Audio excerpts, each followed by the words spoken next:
What if I told you that one of the most ambitious transit projects in Canada might be stopped, not because it failed, but because of politics? Today we're talking about the Gatineau Tramway, a project that could have completely reshaped mobility in Western Quebec, a project designed to connect downtown Gatineau to downtown Ottawa, a project that was supposed to define the next generation of sustainable transportation in the national capital. And now, its funding is suddenly in question. This isn't just a transit story. This is a story about power, interprovincial politics, urban growth, climate commitments, and the future of mobility in the capital region. Let's break it down. For years, the city of Gatineau has faced a structural mobility problem. You see, Gatineau is growing fast. It's actually one of the fastest growing urban areas in Quebec. Tens of thousands of residents commute daily, and many of them cross into Ottawa for work. But yet, Gatineau has no rail-based rapid transit. Zero. Meanwhile, Ottawa has built the Confederation Line, and Toronto is expanding subways. Montreal also recently built the REM. And Gatineau, well, we have buses. The STO bus system performs relatively well given the constraints, but buses operating in mixed traffic across bridges into Ottawa can only do so much. Peak hour congestions on the Portage and Chaudière Bridge is a routine, and travel times are often unreliable, with capacity constraint during peak hours. So the solution proposed, well, it was a modern electric tramway, approximately 26 kilometers, running from Aylmer through downtown Gatineau, crossing the Ottawa River, and connecting directly into Ottawa's O-train system. This wasn't just about mobility, it was a structural urban transformation. You see, this tram was also designed to serve an underserved area of Gatineau. On the west side of the city, there's the Rapidbus, which is a bus rapid transit system and is doing all right for what it's supposed to do. However, Aylmer and Hull are fast-growing sectors of the city, and they have pretty much nothing in terms of rapid transit. And the tramway corridor was designed to anchor transit-oriented development, higher density housing, mixed-use nodes, and walkable neighborhood. In other words, this was Gatineau's chance to urbanize properly, and it had momentum. You see, the federal government signaled support. The project advanced through environmental assessments. Preliminary cost estimates, yes high, were part of the normal evolution of mega projects. Then things shifted. You see, the government Quebec, led by the Coalition Avenir Québec, began signaling hesitation. Costs were rising, political priorities were shifting, and regional equity questions emerged. And suddenly, the funding commitments that seemed stable wasn't. Let's talk about why this matters. You see, major transit projects are never just engineering exercises. They are political commitment across decades. When uncertainty enters the equation, private sector confidence drops, planning slows, land use transformation stalls, and city lose sometimes years. Gatineau doesn't have the fiscal capacity to fund this alone. It relies on Quebec and federal participation. And if Quebec pulls back, well, the project collapses. So what are the arguments against it? Well, first, there's the cost. Like most North American rail project, estimates increase billions of dollars. Critics argue that for a mid-sized city, that it's disproportionate. The second is alternatives. Some argue that bus rapid transit could deliver similar service at lower cost. Third, there's interprovincial complexity, because the line would enter Ottawa.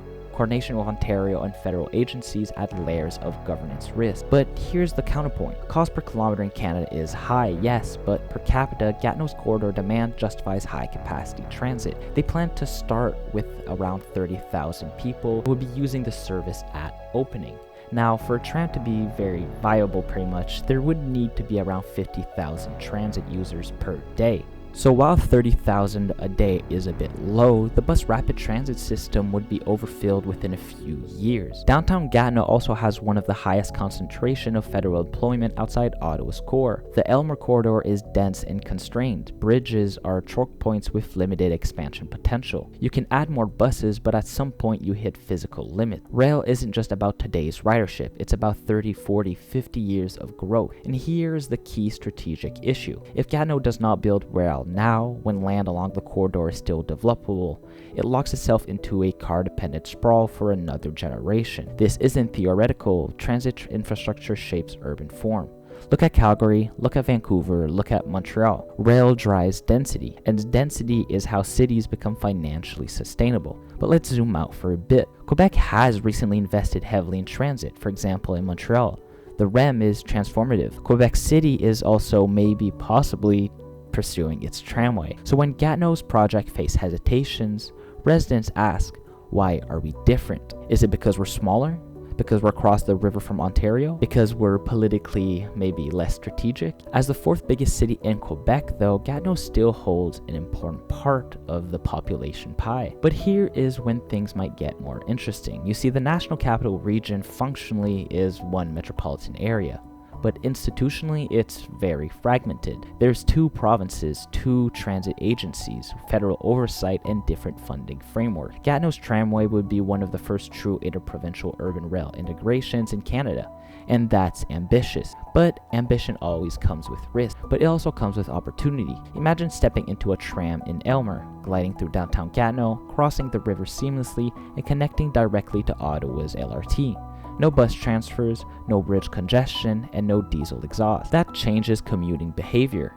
And behavior change is what climate policy actually requires. So let's move and talk about climate. You see, transportation is one of the largest sources of greenhouse gas emissions in Quebec. Electrified rail, powered largely by Quebec's hydroelectric grid, is about as low carbon as it gets. Canceling a tramway isn't neutral. It has emission consequences. It shapes land use, and it influences car dependency. Now let's address the viral question. Is this just politics? Well, infrastructure decisions are always political. They reflect priorities. Highways in suburban regions, often politically safer.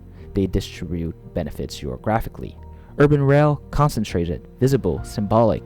The tramway represents a vision of Gatineau as an urban, dense, transit-oriented city, not just a bedroom community for Ottawa, and that vision isn't universally embraced. Some residents fear construction disruption, some worry about taxes, and some simply don't trust mega projects after cost overruns seen elsewhere. And these concerns are legitimate. But here's the deeper issue. If you hesitate every time costs rise, you never build transformative infrastructure. And cities that stop building, well, they fall behind. So let's be honest. Gatineau stagnates in bus-based congestion while Ottawa expands rail. The imbalance grows. So what happens next? Well, there's several scenarios. First, Quebec recommits funding and the project proceeds, perhaps with scope adjustments. 2, the line is shortened. 3, it's converted to BRT. Or 4, it stalls indefinitely. The worst outcome isn't cancellation, it's actually limbo. Because uncertainty will kill the momentum. Developers won't upzone along a corridor that may not exist. Citizens will lose trust, and planning credibility erodes. If we're a growing city, time lost is growth mismanaged. Here's the reality. Urban rail projects define areas. Montreal before and after the metro. Think of Vancouver before and after the SkyTrain, and in a few years, possibly Ottawa before and after the O-Train. Gatineau is at that inflection point. Build it and shape the next 50 years. Or don't and accept incrementalism. So the question isn't just can we afford it, it's can we afford not to? Because infrastructure isn't an expense, it's a spatial decision with generational consequences. If this project collapses, it won't just be a transit failure. It'll be a signal that mid-sized Canadian cities cannot execute transformative rail without political fragility. That's a precedent, and precedent matters. This is more than a tramway, it's about whether Gatineau chooses to urbanize intentionally or drift.